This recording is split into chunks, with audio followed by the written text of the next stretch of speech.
Olá, irmãos, tudo bem? Que a graça e a paz esteja com você. Conforme mandamos no grupo e mandamos nos avisos, tivemos problema com a internet na hora da transmissão, né? E travou tudo, não consegui mais enviar o vídeo, a transmissão ao vivo para vocês, então já vou deixar gravado aqui a nossa aula e o nosso tema de hoje. Nós temos aqui de novo, vou deixar aqui mais uma vez para quem quiser anotar, um grupo de WhatsApp, tiver assistido e quiser ter contato conosco aí para passar as suas impressões e se eu quiser receber material, tá? E o tema da nossa aula de hoje, né, como já durante a semana, quero agradecer a participação de muitos de vocês que eu mandei um vídeo pedindo as suas impressões, ou se você teve alguma experiência ou convivência, ou você mesmo teve uma experiência no passado com relação ao nosso assunto de hoje, que é o Espiritismo, e eu pedi aí para vocês mandarem, foi muito boa, muitos mandaram a sua participação, e com base nisso nós fizemos a aula de hoje, para responder vários questionamentos. Eu mesmo na família tive essa experiência no passado, né? E tem pessoas na família ainda hoje que têm ligação ao Espiritismo. Aqui em Santa Catarina, em Florianópolis, é muito forte a presença desse grupo. Aqui perto da minha casa, por exemplo, tem vários, tem a LBV, que é um braço do Espiritismo, tem outros centros, outros locais de culto deles. Então é uma presença muito forte. Então, com certeza, nós vamos nos deparar com pessoas que têm a fé no Espiritismo, e é um grupo que usa muito a Bíblia, que tem muita familiaridade com a Bíblia. Nós precisamos ter condições de responder essas pessoas, né? Responder biblicamente. Então, onde o nosso ponto de partida é a Bíblia. Então, nós temos ter essa responsabilidade de responder. Então nós vamos fazer uma análise sobre as doutrinas espíritas e sobre a Bíblia, tá? Porque muitas das doutrinas deles eles baseiam na Bíblia. Então eu coloquei aqui, né, a imagem a capa do mais famoso livro do Espiritismo, que é o Evangelho. Veja bem, o Evangelho, eles fazem uma leitura do Evangelho segundo o Espiritismo, ou seja, sobre o olhar do Espiritismo, a cosmovisão espírita.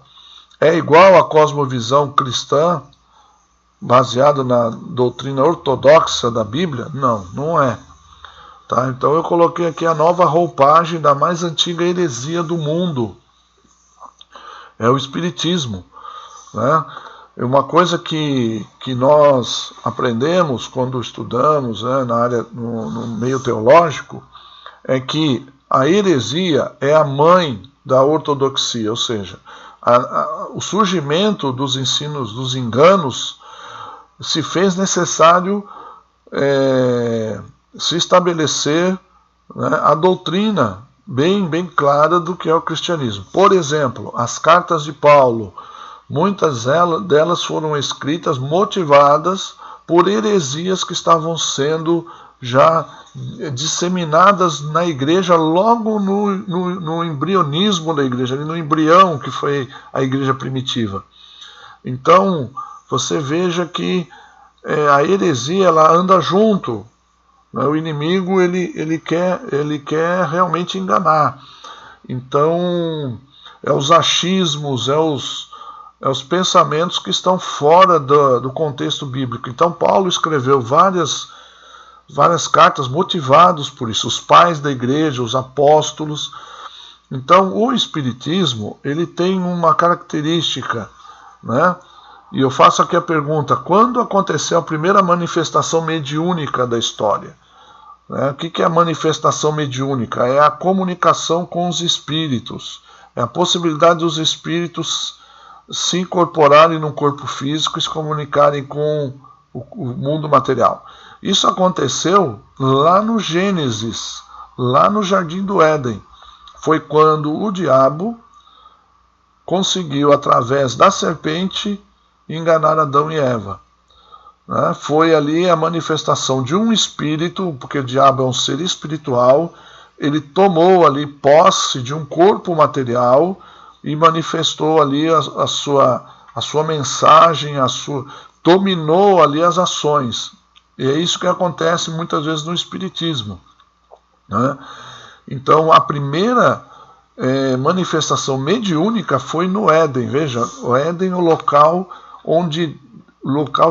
da criação, a criação perfeita de Deus, o local onde o jardim maravilhoso de Deus, ele permitiu ali acontecer essa manifestação de engano, que nós sabemos que foi para provar a obediência do homem, provar, né, a fidelidade do homem, né? Isso é um outro assunto depois, que a gente não vai se aprofundar agora, mas veja, aconteceu justo lá.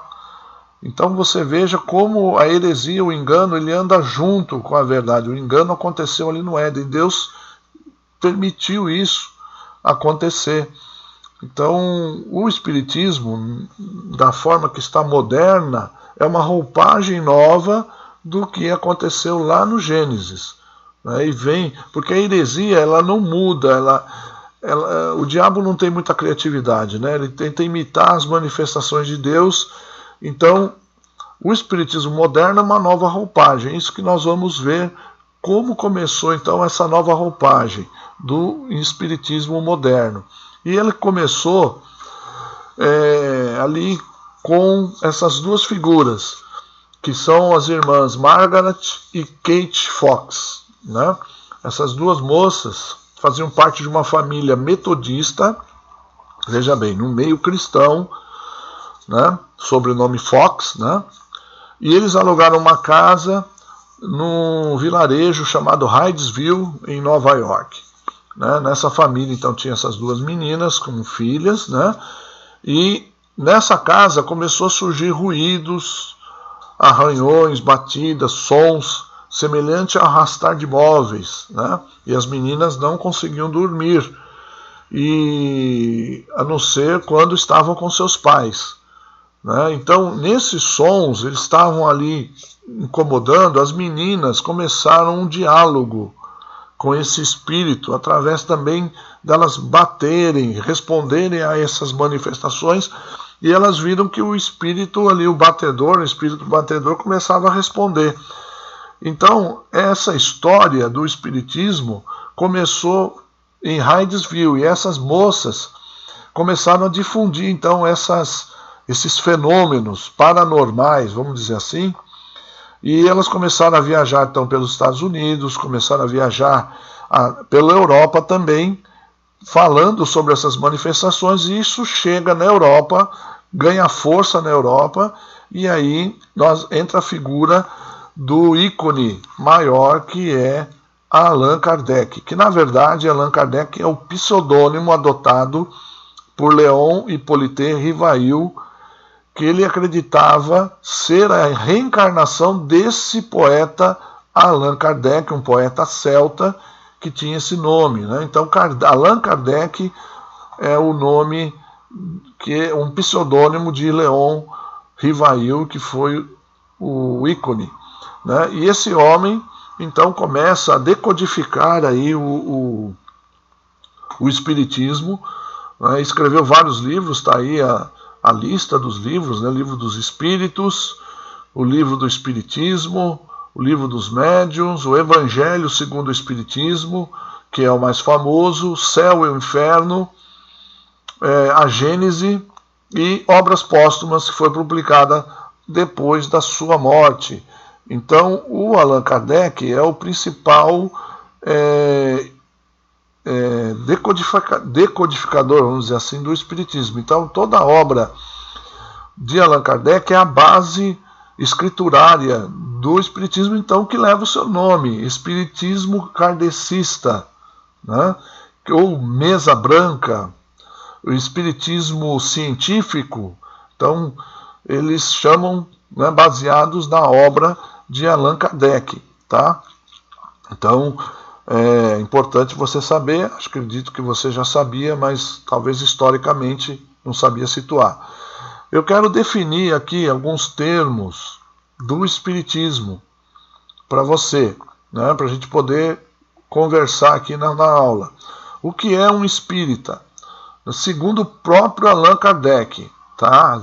Estou pegando aqui a definição dele. Ele define como espírita todo aquele que crê nas manifestações dos espíritos. Então grave bem isso, né? Espírita, segundo Allan Kardec, é aquele que crê nas manifestações dos espíritos. O que é mediunidade? É a comunicação com os espíritos dos mortos, é essa possibilidade de se comunicar com os mortos. O que é reencarnação? É tornar a tomar corpo, que é o maior dogma do espiritismo, ou seja, você é um espírito novamente que desencarnou, poder tomar um corpo novamente, né? Veja que aqui já vou dar um princípio, né? A Bíblia fala de ressurreição e não de reencarnação, tá? Depois nós vamos ver isso com detalhes. E o que é karma? É a lei da compensação de obras praticadas. Então esses termos aqui que eu estou colocando para vocês é os termos definindo as maiores doutrinas do Espiritismo, as 3 principais, tá? Vamos ver aqui também o Espiritismo no Brasil, as divisões do Espiritismo no Brasil, tá? O Espiritismo no Brasil tem essa divisão aqui, o Espiritismo kardecista, que pode ser chamado de Espiritismo ortodoxo, que é aquele que está afiliado à Federação Espírita Brasileira, e para quem Allan Kardec é considerado o mestre divino, o maior grupo. Então, aquele que eu já expliquei, né? Se baseia na doutrina de Kardec. A Legião da Boa Vontade, a LBV, que foi fundada por Alziro Zarur, que considerava-se a reencarnação de Allan Kardec, tá? Então, Alziro Zarur, Legião da Boa Vontade. Aqui em Florianópolis tem no Estreito, aqui uma escola, fazem muita obra de social, que essa é uma marca do Espiritismo, no modo geral. Racionalismo cristão, que é um grupo panteísta, né, e fala de Deus como grande foco, inteligência universal. Aí me pergunta, o que é panteísta? Panteísta é uma concepção sobre a divindade, sobre Deus, dizendo que Deus é tudo e tudo é Deus, ou seja, Deus e a natureza é uma coisa só. Não existe divisão entre criatura e criador. Tá? Em tese, em resumo, é isso que é panteísmo. Tá? Cultura racional, foi fundada no Rio de Janeiro, aceita que um ser humano possa reencarnar como um animal ou planta, como o hinduísmo. Tá? Isso chama-se mentepsicose, né? Que o hinduísmo, ele crê também na reencarnação. Então ele crê que uma pessoa possa reencarnar num animal, num inseto, numa planta, né? Já o kardecismo não crê nisso, que a reencarnação só acontece de forma humana, né? Que você morreu, vai só se encarnar num outro ser humano. Mas já a cultura racional, como o hinduísmo, crê que você pode reencarnar em formas inferiores de vida. Umbanda e cultos de matriz africana. Então, por aceitar a manifestação dos espíritos, enquadra-se na definição de Kardec. Lembra que nós falamos da definição de Kardec? Que espírito é todo aquele que se crê na manifestação dos espíritos. Então, a Umbanda e cultos de matriz africana creem. Então, são classificados como espíritas. É um sincretismo da religião africana com o catolicismo e o animismo dos índios. Vamos lá, sincretismo, outra palavra aí, vamos definir. Sincretismo é a mistura, é a ligação que se cria entre religiões diferentes. Então cria-se uma ligação entre elas. Então, por exemplo, os orixás da Umbanda têm sempre um correspondente no catolicismo de um santo católico, para que haver veneração, né? Então há uma ligação. Então a Umbanda surgiu nesse sincretismo entre o catolicismo, que veio dos colonizadores, do culto africano, que veio dos escravos, e dos índios, que já eram os moradores aqui do Brasil, né? E tem outros que são outros grupos menores, Ordem Rosa Cruz, Sheixonoye, Igreja Messiânica, Arte Mahikari, Perfect Liberty, Hare Krishnas e Meditação Transcendental. São grupos que tem aqui no Brasil do Espiritismo. Então nós vamos ver agora as principais doutrinas do Espiritismo, para a gente dar uma análise bíblica, que é a evocação aos mortos ou mediunidade, né? A reencarnação, que é o maior dogma, e o karma ou lei da compensação. Tá? Então vamos dar uma olhada aqui na evocação aos mortos, né? Que é uma das principais doutrinas do Espiritismo. Então vamos lá, Kardec ensina que, entre aspas, abre aspas aí, os espíritos podem comunicar-se espontaneamente ou acudir ao nosso chamado, isto é, por evocação ou invocação, né? Quando se deseja comunicar com um determinado espírito, é de toda a necessidade evocá-lo. Então, Kardec dá essa orientação nos seus livros, né? E agora nós vamos ver o que a Bíblia fala. Então eu destaquei aqui o texto de Isaías, capítulo 8, versículo 19 a 20. 2 versículos. Então, na versão NVT, nova versão transformadora, uma versão mais contemporânea. Talvez alguém lhes diga, vamos perguntar aos médiuns e aos que consultam os espíritos dos mortos. Com sussurros e murmúrios, eles nos dirão o que fazer. Mas será que o povo não deve pedir a orientação a Deus? Será que os vivos devem buscar a orientação dos mortos? Consultem a lei e os ensinamentos de Deus. Aqueles que contradizem sua palavra jamais verão a luz. Então veja que o profeta Isaías, ali dando o Espírito de Deus falando através de Isaías, que você vai consultar os mortos em favor dos vivos, né? Não há, é uma prática que Deus condena você fazer isso, e também está ali em Deuteronômio. Vamos pegar ali Deuteronômio capítulo 18, versículo 9 a 12, que diz, quando vocês entrarem na terra que o Senhor, o seu Deus, lhes dá, tenham muito cuidado para não imitarem os costumes detestáveis das nações que vivem ali. Olha como Deus chama, costumes detestáveis. Jamais deverá haver entre vocês alguém que queime seu filho ou a sua filha como sacrifício. Não permitam que alguém do povo pratique adivinhação, use encantamentos, interprete agouros, envolva-se com bruxaria, lance feitiços, atue como médium ou praticante do ocultismo, ou consulte os espíritos dos mortos. Quem pratica tais coisas é detestável ao Senhor. Então está aqui bem claro, bem cristalino. Deus proibiu o seu povo dessas práticas. Aqui está falando do povo de Israel, né? Deus proibiu essas práticas. Então veja como é muito sério quando nós vemos essas coisas acontecendo nos dias de hoje, né? Deus não é um Deus que contradiz a sua palavra, né?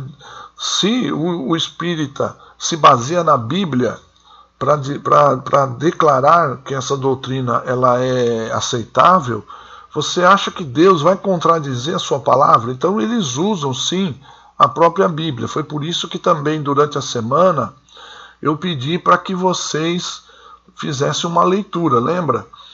Então, o fato, vamos lá, vamos primeiro definir uma coisa. O fato da Bíblia narrar um acontecimento um fato, não significa que ela aprova essa determinada prática. Né? Vou dar um exemplo aqui, que é o adultério de Davi. Né? Por exemplo, ele é mostrado na Bíblia, mas não é por isso que a gente pode afirmar que o adultério é aprovado pela Bíblia. A gente pode fazer isso. Né? A gente vê, tem muitas pessoas que falam assim, a Bíblia está cheia de erros. E eu concordo, realmente, ela está cheia de erros. Ela está cheia de erro dos homens. Né? Os homens que adulteram, que matavam, os homens que mentiam, né? Os homens que enganavam, os homens que fizeram todo. A Bíblia mostra o erro do ser humano. Você vai ver que também todos os grandes líderes da Bíblia, Moisés, Davi, se você pegar Josué, Abraão, né, os homens que Deus usou, eles tiveram suas falhas. A Bíblia não esconde a falha desses homens. A Bíblia é um livro cheio de falhas, das falhas do ser humano. E Deus nunca falhou. Então, no caso da evocação aos mortos, o que eu quero dizer? Eles usam o texto de 1 Samuel 28, que é a suposta base bíblica para a evocação aos mortos. Tá? E eu pedi para vocês fazerem essa leitura, até porque, para facilitar para nós aqui, para facilitar que nós tenhamos agora vamos dizer assim, um estudo mais fácil aqui para vocês, né? Então vamos lá, eu coloquei também aqui que a consequência aparece lá em 1 Crônicas capítulo 10, versículo 13 e 14. E eu, para facilitar aqui, eu coloquei aqui algumas perguntas. Deixa eu pegar aqui. Na leitura de 1 Samuel, vamos fazer algumas perguntas para o texto, porque fazendo essas perguntas a gente consegue as respostas, né? Então vamos lá. Por que Saul foi consultar a pitonisa? Eu estou levando em conta aqui que você leu, tá? Que você leu esse texto e que você está inteirado da história. Então vamos lá. Por que Saul foi consultar a pitonisa? Que na verdade é um médium, uma médium. A resposta está no versículo 6. Saul perguntou ao Senhor, porém o Senhor não lhe respondeu, nem por sonhos, nem por Urim e nem por profetas. Veja, Saul, ele... vamos lá de novo, deixa eu pegar aqui a minha imagem. Saul, ele estava pressionado. Saul estava no momento de crise. Qual era a crise? Ele tinha um exército inimigo dos filisteus vindo lutar contra ele. E Saul, por causa da sua desobediência, se você estudar a vida de Saul, você vai ver que Saul, ele era um homem muito desobediente a Deus. Deus, enquanto Saul obedeceu ao Senhor, Deus estava abençoando Saul. Mas Saul começou a desejar mais a sua posição de rei do que honrar a Deus com as suas atitudes. Então Saul passou a ter atitudes que ele mostrou a sua desobediência a Deus. Ele começou a fazer coisas, então Deus falou, vou tirar o reino de você e vou dar a Davi. Então Saul começou a ser uma pessoa que ele não conseguia mais alcançar a presença de Deus pela sua dureza de coração. Ele não se arrependia de coração. Né? Ele era um desobediente contumaz. Né? Então Saul, ele estava no meio dessa guerra e ele queria consultar Deus. Então ele consultava Deus pelos caminhos que existiam. Qual era? Né? Por sonho, uma revelação direta. Deus não falava com ele em sonho, nem por Urim e Tumim, que era a forma sacerdotal, né? O sacerdote ia lá e fazia, né? Jogava ali sortes e Deus revelava a sua vontade, ou por profeta. Nenhum profeta se levantava. Naquela época Samuel, que era o profeta ali, que era ao mesmo tempo profeta, juiz e sacerdote, ele já tinha morrido. Então Saul, ele estava sem a presença de Deus. Então por que Saul foi consultar a pitonisa? Porque Saul simplesmente abandonou a presença de Deus. pelas suas ações, pela sua desobediência, pela sua teimosia, ele perdeu ali, né, o contato com Deus. Isso sirva de lição para nós, irmãos. Porque quando nós desobedecemos ao Senhor e não nos arrependemos, continuamos numa crescente de nos afastarmos do Senhor, né? Quando o Senhor se afasta, quem se aproxima? Né? Quando a presença de Deus sai de perto de nós, logo vem uma outra presença e quer se aproximar de nós para conduzir, vamos dizer assim, ajudar nas nossas decisões, e nossas decisões são desastrosas. Com certeza, Saul ali, como perdeu a presença de Deus, o inimigo, um demônio, um enviado de Satanás, começou ali a trazer para ele sugestões, tá? E o que a pitonisa viu ao invocar os mortos, né? Então nós vamos ver aqui que a pitonisa no versículo 12, né? Versículo 14, né? Outro detalhe importante, irmãos, que eu não posso deixar passar. Saul, antes disso, em obediência à palavra de Deus, ele tinha expulsado de Israel, ele tinha mandado matar todos os médiuns, todos os feiticeiros. Então, vejam bem, Saul cumpriu um princípio de Deus, mas na desobediência ele mesmo quebrou esse princípio. Porque como ele não estava sendo respondido por Deus, o que ele fez? Ele chegou para os seus homens e disse: me procure uma mulher que é uma médium, uma pitonisa, uma mulher que consulte os mortos, alguém que consulte os mortos. Então essa era a pitonisa. E o que ela fez?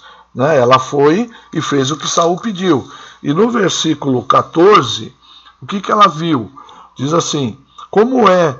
Ele lhe disse: como é a sua figura? E disse ela: vem subindo um homem ancião e está envolto numa capa. Entendendo Saul que era Samuel, inclinou-se com o rosto em terra e se prostrou. Veja bem, aqui nós já respondemos a primeira, a segunda e a terceira. Saul viu realmente a Samuel? Não. O texto diz que que a mulher viu, no versículo 13, nós vamos ver aqui que a mulher disse a Saul: eu vejo deuses que sobem da terra. Quem são esses deuses que sobem da terra? Quem são? Esses deuses são demônios, são os demônios. E a mulher disse: eu vejo um homem ancião. Ela não disse que era Samuel, mas diz o texto que Saul, entendendo que era Samuel. Então, veja que Saul não viu Samuel, né? E então nessa sessão espírita aqui nós vemos já essa falha, né? Saul não viu Samuel e a mulher também não afirmou que era Samuel. O suposto Samuel, né, aí ele começou ali um diálogo com ele através ali de uma possessão demoníaca, através de uma sessão espírita mesmo, que é assim que funciona. O suposto Samuel, aliás, declarou uma profecia, né? Uma profecia. Ele disse aqui, no versículo 19: e o Senhor entregará também a Israel contigo na mão dos filisteus, e amanhã tu e teus filhos estareis comigo, e o arraial de Israel o Senhor entregará na mão dos filisteus. Veja bem, aqui houve uma profecia, né? E a Bíblia nos fala o seguinte, que nós temos que julgar as profecias. E uma maneira de julgar são duas maneiras de se julgar as profecias. Está lá também no capítulo 18 de Deuteronômio. Primeira, né, como nós saberemos que uma palavra vem de Deus ou não? Primeiro é que ela se cumpre. Se ela se cumpre. Se ela não se cumpre, ela não é de Deus. E ela tem que se cumprir exatamente como ela foi declarada. Nós vemos na Bíblia dezenas de profecias que se cumpriram cabalmente, todos os detalhes, inclusive sobre Jesus. Vários aspectos da vida de Jesus foram através das profecias ali confirmados, tá? Então a palavra tem que se cumprir. A palavra se cumpriu aqui, nós vemos essa profecia se cumpriu? Não. Sabe por quê? Porque Saul não morreu pelas mãos dos filisteus. Se você ler lá no capítulo 31 do mesmo livro de Crônicas, você vai ver que Saul, no versículo 2, né? Aqui no capítulo 31, nós vemos que Saul, quando ele estava ali acuado, ele se matou, ele se lançou sobre a sua espada. E os filhos que ele falou que deveria morrer, todos ali que deviam morrer, não morreram. Morreram Jonatas, Aminadab e Malquissua. Ainda restaram 3 filhos de Saul que não morreram nessa ocasião. Então você veja que a palavra não se cumpriu. Veja, ela não se cumpriu. Não se cumpriu porque Saul não morreu pelas mãos dos filisteus e os filhos de Saul ainda ficaram filhos deles vivos. Então, essa profecia não é de Deus. Então, essas perguntas aqui nos mostram que isso que aconteceu foi realmente uma sessão espírita, foi realmente uma evocação ao espírito dos mortos, mas não foi Samuel que apareceu ali. Primeiro, porque Deus também não ia contra a sua palavra. Samuel era um profeta de Deus, um juiz, um grande homem de Deus. Deus não iria permitir isso. E terceiro, que ali quem falou ali foi realmente, eu acredito que isso aconteça porque eu também já vi isso acontece, mas quem foi que o espírito que se manifestou ali não foi Samuel, foi um demônio. E a palavra dele não se cumpriu.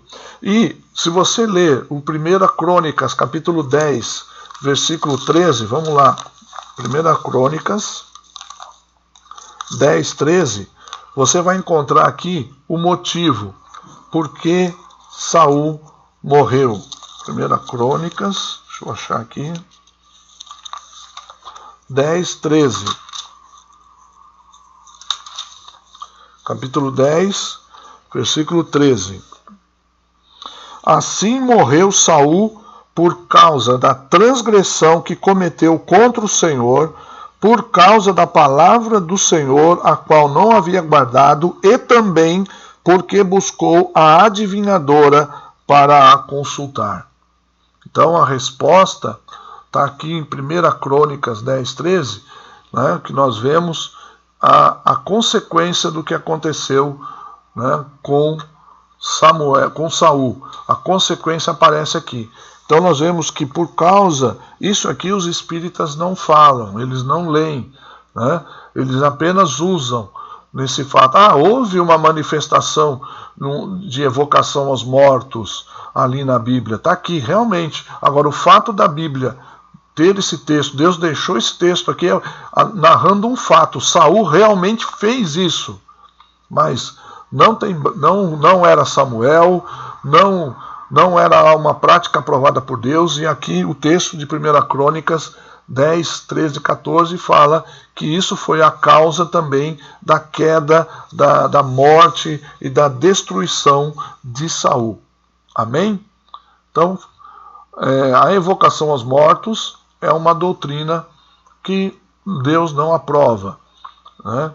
Vamos lá ver a próxima, que é a reencarnação, que aí entra o maior dogma do espiritismo, né? Então, na definição espírita, a reencarnação é uma oportunidade para o espírito se aperfeiçoar intelectualmente através do trabalho e estudo, e moralmente através do amor ao próximo, ou seja, na caridade. Assim, ela é vista como uma bênção pelo espírita, pois é uma oportunidade de progresso. Tá? Então a cosmovisão espírita diz que a pessoa encarna, né, desencarna, reencarna e desencarna. Ou seja, encarnar e desencarnar é uma vida cíclica. Por isso que eu coloquei aqui um círculo. É uma cosmovisão cíclica. Tá? Então, a Bíblia o que fala aí? Então nós temos aí, eu coloquei até uma charge, né? Ministério da Reencarnação, né? A pessoa escolhe o corpo que quer agora vir, né? Se isso fosse possível. Mas a Bíblia fala aqui no versículo 9, versículo 27, capítulo 9 do livro de Hebreus. Assim como cada pessoa está destinada a morrer uma só vez, depois disso o juízo. Né? Assim como cada pessoa, cada homem está ordenado a morrer uma só vez. Ou seja, aqui nós vemos que nós só temos uma vida. Tá? O texto de Hebreus não foi escrito, esse tema aqui, esse versículo não foi escrito especificamente para combater a doutrina espírita. Veja bem, né? Ele não foi escrito pensando na reencarnação. Ele foi escrito, aqui o autor de Hebreus, no contexto, está falando da morte de Jesus, né, falando que Jesus morreu uma só vez para remir dos nossos pecados. Assim como o homem morre uma só vez, Cristo também morreu uma só vez. E na sua morte pagou o preço total, a obra está completa, está consumada, não precisa morrer mais de uma vez. Cristo não precisaria morrer. Então aqui nós vemos um princípio, que há uma só vida. E depois dessa vida vem o que? O julgamento, o juízo. Ou seja, nós seremos julgados, haverá o julgamento, haverá o juízo, baseado na única vida que nós temos. Né? Eu, Luciano, uma alma, né? Eu não vou reencarnar, não vou ter uma outra oportunidade. Tá? Não vou ter uma outra oportunidade. Veja como isso engana as pessoas, irmãos. Porque, veja bem, isso tira, vamos dizer assim, um pouco da responsabilidade que nós temos conosco mesmo agora, num presente momento. Porque, veja, se na minha cabeça eu penso que eu vou morrer, mas eu ainda sei que eu não sou perfeito, que eu ainda tenho falhas, busco evoluir, como é a visão do espírita, mas eu vou ter uma outra oportunidade, eu vou desencarnar, mas vou ter outra vida, vou ter outra oportunidade. Veja que engano. Essa pessoa, ela vai... A decepção dela, né? Quando ela rejeitou o Evangelho, rejeitou a palavra de Deus, e vai descobrir, infelizmente tarde demais, que ela não vai ter essa outra chance. Não vai haver a reencarnação que ela tanto esperava. É um engano muito, muito profundo, muito perigoso, muito, muito sério, e que nós devemos orar para que Deus liberte as pessoas disso, porque não vai haver essa outra chance. Né? Assim também, por exemplo, voltando um pouco na evocação aos mortos, um grande apelo emocional que o espírita tem é que as pessoas que morrem, ela vai conseguir ter contato. Então imagine uma pessoa, isso é uma forma também de atrair adeptos, uma pessoa que não está lidando muito bem com o luto, não está lidando muito bem com a partida de um ente querido, e ela vê a possibilidade de poder ter contato com essa pessoa, mesmo depois de ela ter morrido. Então ela vai para esse lugar, e através do seu emocional que está abalado, ela encontra um conforto. Né? É um engano. O inimigo enganando de uma forma assim bem sutil, que as pessoas nem percebem. Então, no caso da reencarnação, é a mesma coisa. Vai haver uma grande decepção.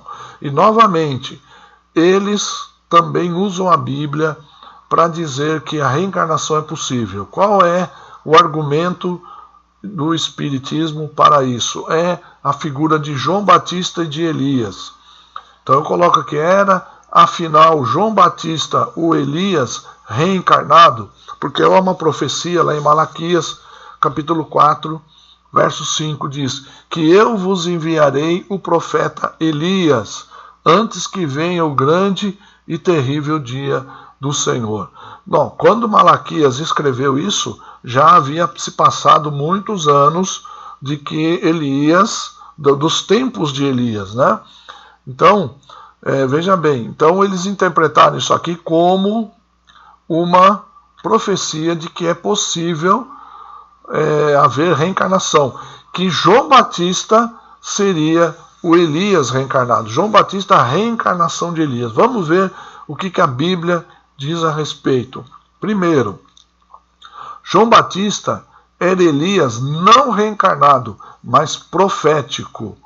Isto é, tinha as características e missão semelhante. Então, no livro de Isaías, no capítulo 40, ali vai falar do ministério de Elias, né, e do que viria, profecia sobre João Batista. Então, 40, deixa eu achar aqui.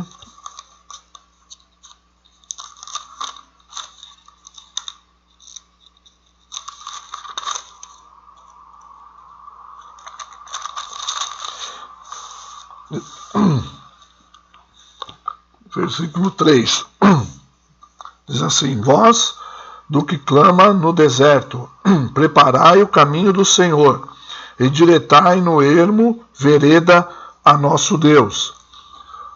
Então nós vemos aqui a profecia sobre Isaías. Está aqui, né, o texto, tá? Não tinha visto. Vós do que clama no deserto, preparai o caminho do Senhor, endireitai no ermo vereda ao nosso Deus. Então essa profecia sobre Elias, né, não está, sobre João Batista, não está dizendo que Elias que ele era a reencarnação de Elias. Por quê? Se Elias reencarnou, como se explica que ele não tenha desencarnado? Se você lembrar bem, Elias não morreu.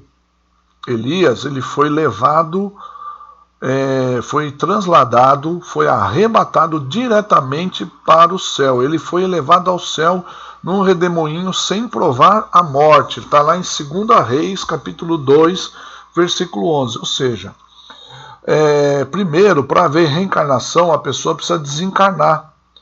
E se Elias tivesse reencarnado, né, na transfiguração, que é outro texto que eles usam, né? Se você ler lá em Mateus 17, versículo de 1 a 6, você vai ver que os apóstolos ali viram Jesus conversando com Moisés e com Elias. Então ali, eles dizem que ali mostra a prova de que Elias fora ali reencarnado, né?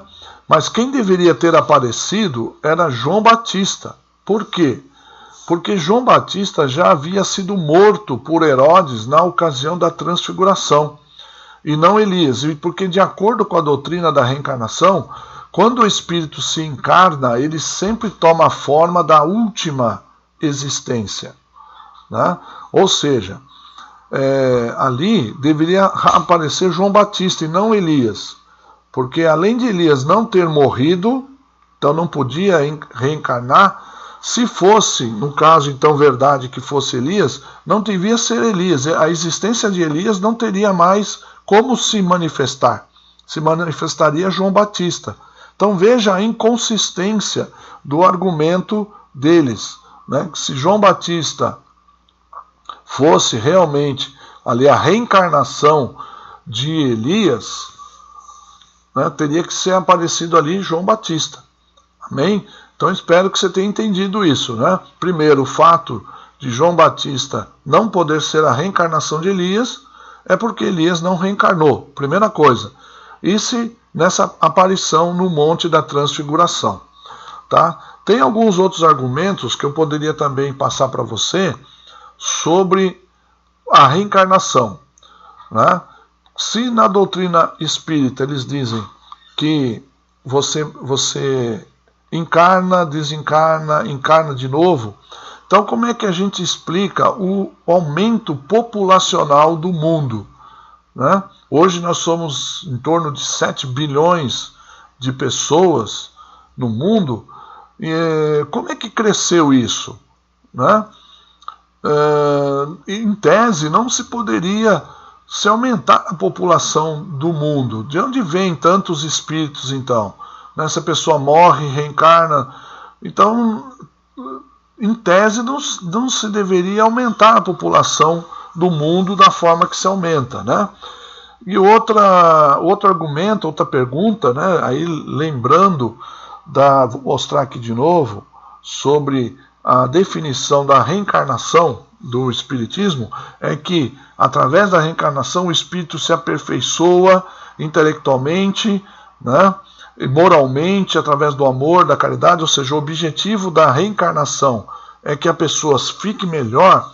Então, como é que você explica que a humanidade continua a se degenerar nesses aspectos, né, moral e intelectual?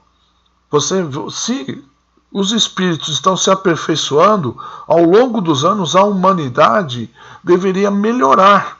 Eu estou seguindo aqui um raciocínio lógico. Eu estou seguindo um raciocínio baseado na definição deles mesmos. Então, se esse ciclo ele está acontecendo de encarnação, reencarnação, e há uma evolução cada vez que a pessoa se reencarna, por que então que o mundo não melhora, mas pelo contrário, se degenera? É uma pergunta, né? E justamente se degenera moralmente, intelectualmente também, né? Agora nós vemos na Bíblia justamente o contrário, irmãos. Nós vemos na Bíblia que o mundo não vai melhorar. Se você olha, né, as profecias, se você olha a escatologia, né, os fins dos tempos, nós vamos ver que o mundo não vai melhorar. Tudo isso que está acontecendo, da pandemia, tudo isso é um princípio das dores e mostra que o ser humano ele não está melhorando, as coisas estão deteriorando. A Bíblia fala que o homem vai ser rebelde a Deus e a sua palavra até o fim. Por isso que Jesus Cristo vai vir buscar a igreja e vai reger as nações com vara de ferro. Quando Jesus se manifestar agora esse mundo, vai ser como regente, como realmente ele é, Deus Todo-Poderoso. Ele vai tomar de assalto, ele vai tomar com poder o domínio dessa terra, porque o homem não se entrega ao Senhor, o homem não vai fazer isso espontaneamente. E o homem vai cada vez mais se afastando de Deus, a humanidade.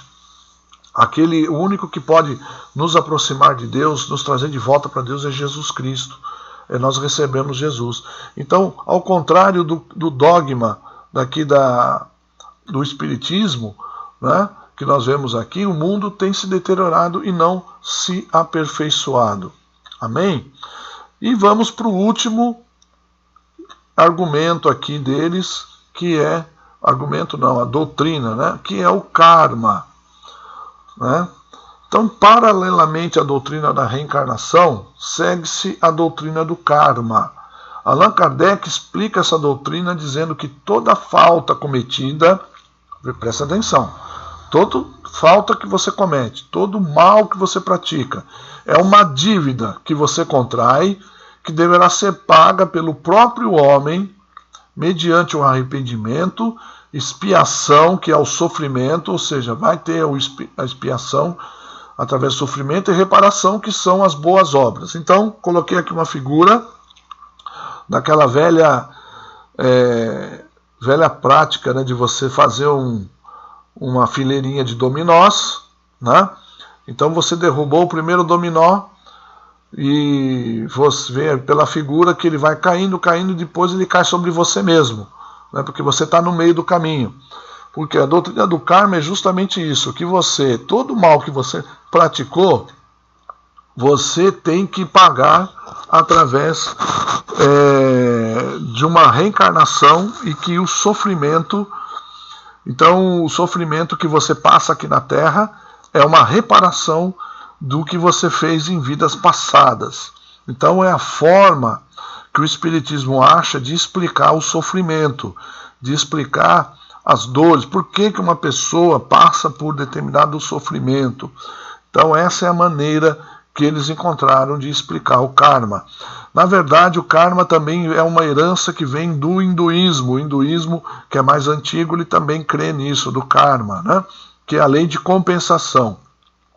Então vamos lá, o que a Bíblia diz a respeito? Sobre arrependimento, a Bíblia afirma que o ladrão na cruz, vamos usar o exemplo lá do ladrão na cruz, que se arrependeu e ouviu de Jesus a promessa que naquele dia estaria com ele no paraíso.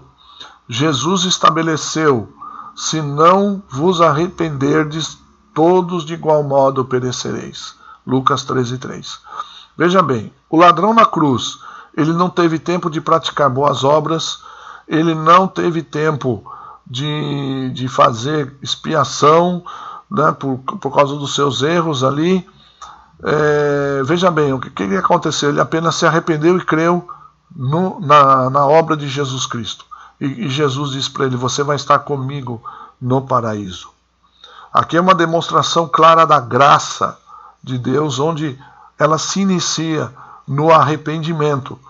Quando você reconhece os seus erros e olha para Jesus e vê que Ele é a solução para o seu pecado, que lá na cruz Ele pagou o preço, a pena dos seus pecados, e te oferece gratuitamente o céu como um presente. Veja bem, as boas obras aqui não teve nada a ver com a salvação desse homem, porque ele não teve tempo de praticar nenhuma obra. Que obra que ele praticou ali? A única coisa, confessar que era pecador e que Jesus, lembre-se de mim quando entrares no teu reino. Ali ele reconheceu quem Jesus é, o próprio Deus. Amém? Ainda sobre o karma, né? Se nós pegarmos, vamos agora novamente usar a lógica, né? Que a gente tem o direito de usar a lógica e a razão para analisar qualquer coisa, inclusive doutrina bíblica, né? Sobre a expiação, de acordo com os ensinos de Kardec, esta vida é uma expiação, ok. Todo sofrimento que passamos aqui é justo, então mereço sofrer, ainda que seja por conta de outras encarnações. Veja, eu sofro hoje por causa de coisas que teoricamente eu cometi em outras vidas lá atrás. Então, seguindo essa lógica, todo o mal que eu fizer para alguém hoje servirá para beneficiar a vida de outro. Olha que coisa doida. Vamos analisar comigo aqui. Você hoje faz o mal para uma pessoa, né? Você age mal para uma pessoa. Você, na verdade, você está sendo um instrumento do universo, desse universo espírita, para que essa pessoa que está recebendo o mal, ela seja aperfeiçoada, ela está compensando coisas que ela fez no passado. Entendeu? Você faz o mal, mas você está sendo um instrumento do universo para que aquela... Então, na verdade, você não está fazendo mal, você está fazendo bem. Porque através do mal que você faz, aquela pessoa está sendo aperfeiçoada. Cabe isso, irmãos, na nossa cabeça? Tem lógica isso? É um círculo vicioso, estranho.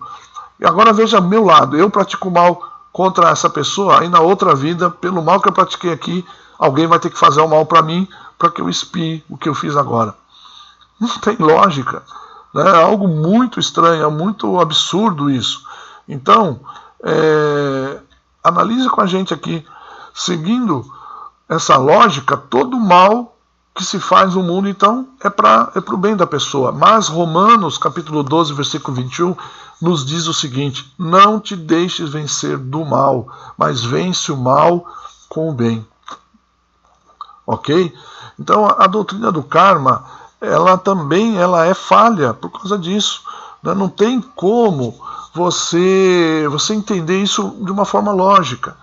Então, eles explicam, por exemplo, que uma pessoa que nasce com um defeito congênito, cega, que ela nasça com um problema nas pernas, tudo, ou problema mental, isso aí é por quê? Porque no passado ela foi uma pessoa muito ruim, em outra encarnação ela foi muito ruim, e agora ela veio nesse estado para poder expiar tudo isso. Ela vai sofrer aqui, mas ela vai se aperfeiçoar, ela vai crescer, ela vai ser um espírito mais evoluído. Irmãos, é duro você entender assim, né? É muito fora de lógica, e nós, biblicamente, nós vemos que tudo isso, né, essas coisas que acontecem, é fruto do pecado mesmo, claro. As doenças, os males, é tudo consequência do pecado. Mas Deus, com sua graça, alcança essas pessoas, né? Imagine uma pessoa, eu fico sempre pensando uma pessoa que nasce com defeito congênito, que mentalmente ela não vai nunca ser responsável por nada. A graça de Deus alcança essa pessoa, né? Por isso que nós somos contra o aborto, até de questões de doença, por exemplo, né? Uma criança vai nascer doente, porque Deus vai alcançar aquela criança, né? Pessoas que nascem, por exemplo, que a criança nasceu e logo morre, ela vai ser salva pela graça de Deus, porque é uma pessoa inocente, né? Eu uma vez falei para o meu pai que antes de eu nascer ele teve 3 filhos que foram abortados espontaneamente, minha mãe não conseguia, mas foram almas já formadas no ventre, né? A gente sabe disso pela revelação da palavra. Eu falei, pai, lá no céu você vai conhecer os filhos que você não conheceu aqui, porque eles são almas, eles estão lá, Deus alcançou com a sua graça. Amém, queridos? Então a doutrina do karma é isso, essa compensação dessa vida cíclica, mas não acaba nunca. Então o mal que eu pratico aqui vai ser o bem da outra pessoa, e depois eu vou ter que pagar o mal numa outra vida. Diz que a reencarnação de Hitler, por exemplo, deve vir então um tetraplégico desse jeito, né? Porque de tanto mal que esse cara fez. Então não tem lógica. Outra, nós estamos chegando no fim aqui, quase 1 hora, né, de live. Nós estamos aqui falar de outro dogma, né, que também aí implica na salvação. Fora da caridade não há salvação. É o lema também, um grande lema do Espiritismo falado por Kardec. Fora da caridade não há salvação, ou seja, fora das boas obras, né? E nós sabemos que as boas obras nunca salvaram e nunca ajudaram a salvar. Então uma marca muito forte do Espiritismo é a caridade, boas obras. Eles fazem muita obra social. Estava lembrando aqui agora, ali em São José, em Forquilinhas, tem um grande centro espírita de apoio a pessoas com câncer. Tem tratamento médico, tratamento de todas as horas. Então já levei muitas pessoas lá de Uber, lembrando agora. Então ali eles devem ter também cura espiritual, cirurgia espiritual, tudo nesse nível. E por quê? Porque na mente deles a salvação justamente o aperfeiçoamento deles pelas obras. Mas como já falamos várias vezes, vamos bater de novo nesse aspecto, a salvação é pela graça de Deus, né? Efésios 2, 8, 9 e 10 fala isso, porque pela graça sois salvos mediante a fé, e isso não vem de vós, é dom de Deus, não de obras, para que ninguém se glorie, pois somos feitura dele, aí o versículo 10, criados em Cristo Jesus para as boas obras, as quais Deus de antemão preparou para que andássemos nela. Então eu encaro as boas obras, o bem que eu posso fazer, que é o caminho que Deus destinou para os salvos. Então eu sou salvo e aí eu vou começar a caminhar no caminho, como diz aqui o texto, de antemão preparou para que eu andasse nele. O que? O caminho das boas obras. Eu não pratico as boas obras para que eu possa ser salvo, ou seja, para ter uma meritocracia. Porque o próprio texto diz que não é por obras, porque se fosse por obras, eu ia bater no peito e dizer, Deus, eu estou aqui porque eu sou bom, porque eu fiz. O ser humano é assim. Então nós vemos aqui, veja, agora voltando lá nos aspectos onde nós vamos identificar uma seita, né? Na adição, subtração e multiplicação, nós vemos aqui esses aspectos do Espiritismo. Na adição, os livros de Kardec, eles usam a Bíblia, mas acrescentam os escritos de Kardec. Subtração, nós vamos ver também que o Espiritismo subtrai da vida de Jesus a sua divindade. Eles não acreditam que Jesus é divino, mas que Jesus foi um médium elevado, um espírito elevado. E a multiplicação, que é o quê? Multiplicar a salvação pelas boas obras. Tá? E aqui nós vamos ver, fechando com outras doutrinas, né? Aí já aproveitando e reforçando. Deus, para eles, é inteligência infinita, poder pessoal que controla o universo. Isso aqui é muito importante, hein? Deus é pessoal, Deus é uma pessoa e ele não é a sua criação, ele é o Criador. E diz aqui o Espiritismo que Deus é uma inteligência infinita e poder impessoal, ou seja, ele controla o universo, mas ele não interage com o universo. Ele criou o universo e deixou leis naturais, leis espirituais e simplesmente deixou o universo a funcionar assim. Não, Deus é um Deus pessoal. Ele está comigo, está com você, ele quer ter um relacionamento contigo, ele quer ter um relacionamento do dia a dia, as tuas demandas diárias, as tuas dificuldades, ele se interessa em te ajudar. Aí, como Jesus foi um homem e não Deus, quando esteve na terra, foi um profeta e um médium avançado, alguém que se comunica com o mundo dos espíritos. E agora Jesus é um espírito com o qual se comunica com o mundo dos espíritos, o espírito elevado. Subtraiu de Jesus aí várias coisas, né? O Espírito Santo é uma falange de espíritos. Falange é o coletivo de espíritos, né? E cita aí João 14, 16 a 26 e 15 a 26, quando Jesus fala que enviaria o quê? O Consolador. Então fala que o Espiritismo cumpriu a promessa de Jesus, porque fala que o Consolador é a doutrina espírita, né? Os espíritos. O conhecimento e as boas obras possibilitam acesso a um nível superior de vida futura. Arrependimento, expiação e reparação são as condições básicas para obtermos um espírito puro. E depois da morte aqui na Terra, a vida continua no mundo dos espíritos. O céu e o inferno são estados da mente. Eles não creem que o céu e o inferno são reais, né? Não creem nem que o diabo é real, tá? Eles falam que o diabo não é um pensamento, não é uma pessoa real, sendo que a Bíblia fala que o diabo ele é real, né? É uma pessoa também. Então eles tiram a pessoa de Deus, também tiram a pessoa do diabo. Então o universo, essa luta de bem e do mal, não tem personalidade, não tem pessoa, são poderes que estão lutando contra si e os espíritos vão ser responsáveis por resolver isso aí. Ok, irmãos? Então, queridos, está aberto, se você quiser, depois que você vê essa gravação dessa aula, você mandar no WhatsApp as suas impressões. Espero ter podido responder. Se ficou alguma dúvida, ainda também pode mandar a tua dúvida. Nós vamos buscar responder.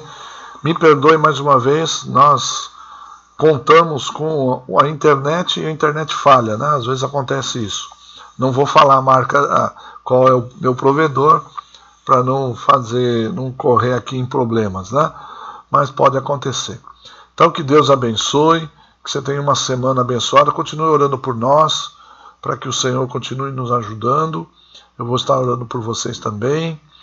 E vamos orar mais uma vez pela missionária Bugra, que está precisando, tá? Que eu recebi o recado, e por tantas pessoas, né, que você conhece, e orar muito para que Deus liberte vidas desse engano. Eu vivi nesse engano, pessoas da minha família viveram, e graças a Deus Deus já libertou, mas que o Senhor tenha misericórdia, né? São vidas que precisam de Deus. Não é só, como eu falei aqui, nós compararmos e dizer eu estou certo, você está errado. É você ver que há pessoas crendo em enganos, e esses enganos vão levar para a morte, né? Que Deus tenha misericórdia. Pai querido, obrigado por esse momento, por essa aula. E eu quero pedir, Pai, mais uma vez, liberta, Senhor, pessoas desse engano, assim como o Senhor nos libertou, nos mostrou a verdade, Senhor, nos mostrou a luz. Senhor, o diabo tem podido enganar, matar, destruir, roubar, em nome de Jesus, Pai. O Senhor veio para desfazer as obras do diabo, e no nome de Jesus Cristo eu quero mandar embora toda a obra de Satanás. Senhor, que o Senhor liberte vidas, Pai, que estão sendo evangelizadas pelos teus servos, pessoas de sua família, da minha família, que estão enganadas, Senhor. Que o Senhor venha com a tua luz e com a tua graça, e mostre o teu poder, Pai. É isso que eu te peço, no nome de Jesus Cristo. Amém. Uma ótima semana, que Deus te abençoe. Amém?